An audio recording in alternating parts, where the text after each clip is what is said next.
SV news కి స్వాగతం. నాడు లయన్ క్లబ్ చారిటబుల్ ట్రస్ట్ లో నల్గొండ జడ్జి దీప్తి గారు, నాగిరెడ్డి గారు, నల్గొండ డాక్టర్స్ మరియు నకరికల్ డాక్టర్స్ హాజరై టెస్ట్ లో వృద్ధులకు హెల్త్ క్యాంప్ నిర్వహించిన సెమినార్ నిర్వహించారు. వృద్ధులకు పండ్లను, మందులను, వారికి బీపీ షుగర్ క్యాంపు నిర్వహించి అందరికీ ఉచితంగా మందులను పంపిణీ చేశారు. ఈ ప్రోగ్రామ్ లో నల్గొండ జడ్జి దీప్తి గారు హాజరై వృద్ధులపై ఏ విధంగా తల్లిదండ్రులు, పిల్లలు చూసుకోవాలన్న దానిపై వివరంగా చెప్పారు. నాగిరెడ్డి గారు charter president, Kandala Bapireddy charter president, Navya K Swapnareddy Navya అధ్యక్షుల్లో N Ramadevi, doctor Veerabrahmam, Y Yadagiri Reddy, D Satyanarayana, B Ramesh, A Shambhulingareddy, Kandala Lakshminarayanareddy, N Suryachandrarao, trust chairman N Rammohan Rao, secretary Y Yadagiri Reddy, treasurer K Narayana Reddy, Asha వర్కర్లు మరియు స్టాఫ్ అందరూ హాజరై వృద్ధులకు పనులను పంపిణీ చేశారు. విజయవంతం చేసినందుకు అందరికీ శుభాకాంక్షలు తెలిపారు.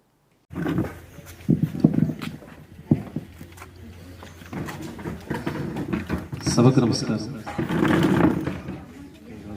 ఈరోజు ముఖ్య అతిథిగా వచ్చిన జడ్జి గారికి,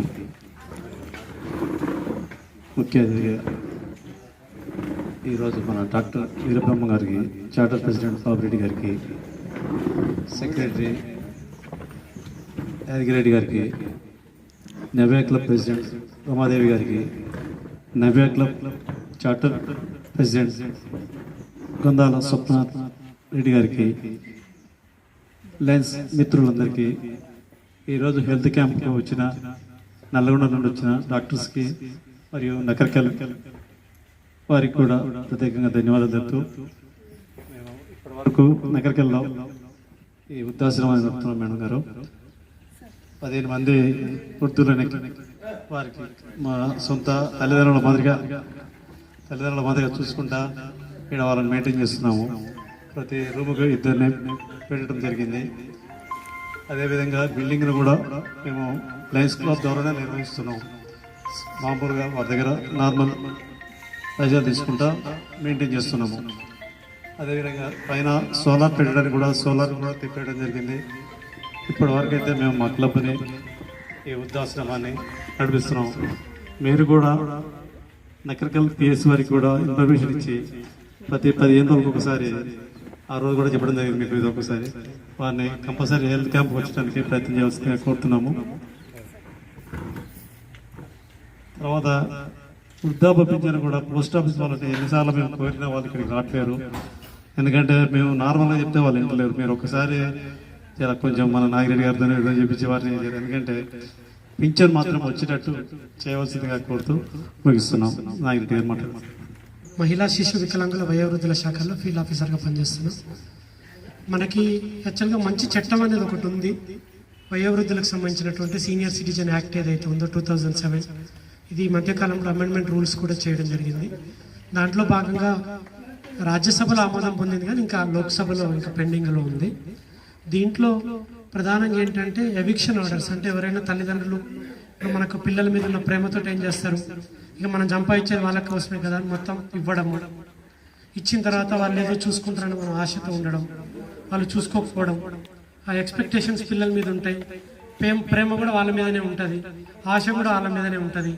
చివరికి చూడకపోవడంతో కేసులు వేసుకోవడం, రావడము, ఆయనతో చూడకుండా అయ్యేటువంటి పరిస్థితులు కొద్దిమందికి రావడము, లేదంటే చివరికి వాడు చూసిండా అని వీడు చూసిండా అని వాడు, ఇట్లా అనేక రకాలైనటువంటి సమాజంలో చాలా వివక్షత అనేది వృద్ధుల పట్ల జరుగుతున్నది.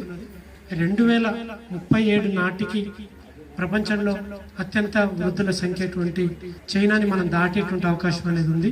కాకపోతే ఇప్పుడు మనకున్న వనరుల పరిస్థితి రీత్యా ఇంకా ఎంప్లాయ్మెంట్స్ కానీ వాళ్ళకి ఇచ్చేటువంటి ఫెసిలిటీస్ కానీ చాలా తక్కువగా ఉన్నాయి.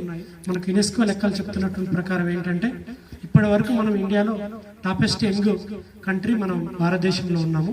237 దాటిన తర్వాత చైనాని మనం దాటబోతా ఉన్నాం. అంటే ఏంటంటే ఓల్డర్ పాపులేషన్ ఎక్కువ పెరిగే పరిస్థితి ఉంది. గ్రామాలలో అంతా ఇష్యూస్ అనేవి తయారవుతున్నాయి. ఇంటి పక్క వాళ్ళతో ఇష్యూ, ఫ్యామిలీతో ఇష్యూ, తర్వాత వాళ్ళకి కనీసం ఆలన పాలన పలకరించే వాళ్ళు కూడా లేదు. మన దగ్గరికి చాలా కేసెస్ వస్తాయి. డైలీ ఒక 4 కేసులు కంపల్సరీ వస్తాయి మన కలెక్టరేట్కి. నా పిల్లలు నన్ను పలకరిస్తే చాలు అనేవాళ్ళు మినిమం ఒక 1 to 2 కేసెస్ వస్తాయి. పలకరియాలి అంటే కనీసం ఎట్లున్నావు నాన్న, బాగున్నావా అని అడిగే వాళ్ళు అడుగుతున్నటువంటి పరిస్థితి ఈరోజు. వృద్ధుల యొక్క పరిస్థితి ఏంటంటే పూర్తి దయనీయమైనటువంటి పరిస్థితి ఈరోజు ఎదుర్కొంటున్నారు ఈ సమాజంలో. వారి పట్ల ప్రేమ, ఆదరణ కలగాలి అంటే మనందరం చేస్తున్నటువంటి మిస్టేక్స్ ఏంటంటే ఏదన్నా రొప్పి వచ్చింది, రోగం వచ్చిందంటే నానా మెడికల్ షాప్కి వెళ్ళి మందులు తెచ్చుకొని వేసుకో అనే పరిస్థితికి ఇదవుతా ఉందన్నట్టు. ఇవన్నీ కూడా మనం ప్రమోట్ చేస్తున్నాయే. కాబట్టి వీటన్నిటి నుంచి మనం బయటికి వెళ్ళాలంటే ముందు మనం మారాలి. మనం పిల్లలకి చిన్నప్పటి నుంచే లేని వాడికి సాయం చేయడం అనేది, నేర్పడం అనేది ఇన్బిల్ట్ చేయట్లేదు. మనం మంచిగా స్నాక్స్ పెట్టి తోలుతాం, కొడక నువ్వు మాత్రమే తినరా పక్కోని పెట్టకని చెప్తాం. వాడు పక్కోని కాదు కదా, రేపు నీకు పెట్టని పరిస్థితి కాడికి వస్తాడు.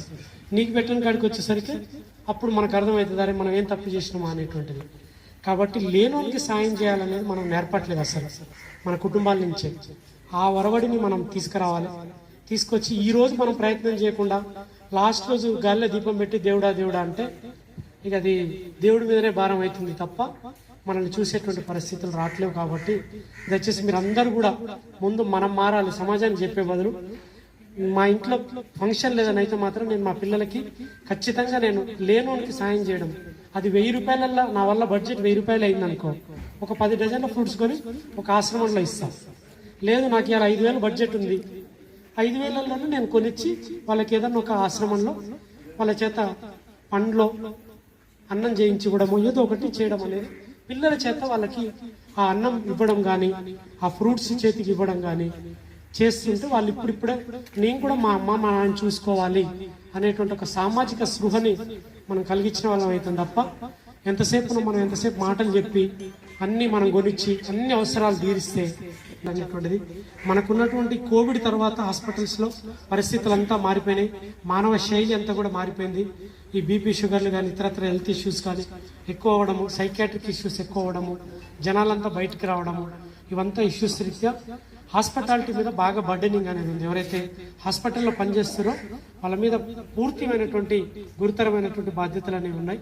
కాబట్టి ఇంకా స్టాఫ్ని రిక్రూట్మెంట్ చేసుకొని ఇంకా ఫెసిలిటీస్ కనుక అన్ని ప్రొవైడ్ అయితే తప్పకుండా మీరు కోరుకున్నటువంటి ఏదైతే ఉందో ప్రతి 15 డేస్కి ఒకసారి కంపల్సరీగా ఆశ్రమంలోకి వచ్చి పిఎస్సి స్టాఫ్ అట్లీస్ట్ ఒక ఏఎన్ఎం కానీ ఒక సూపర్వైజర్ కానీ అట్లీస్ట్ వచ్చి బీపీ షుగర్ కానీ నార్మల్గా ఏమన్నా టెస్టులు ఇట్లా చేయించేసి వాళ్ళకి కావాల్సినటువంటి మినిమం నీడ్స్ ప్రొవైడ్ చేయాలనేది కూడా చట్టంలో ఉంది.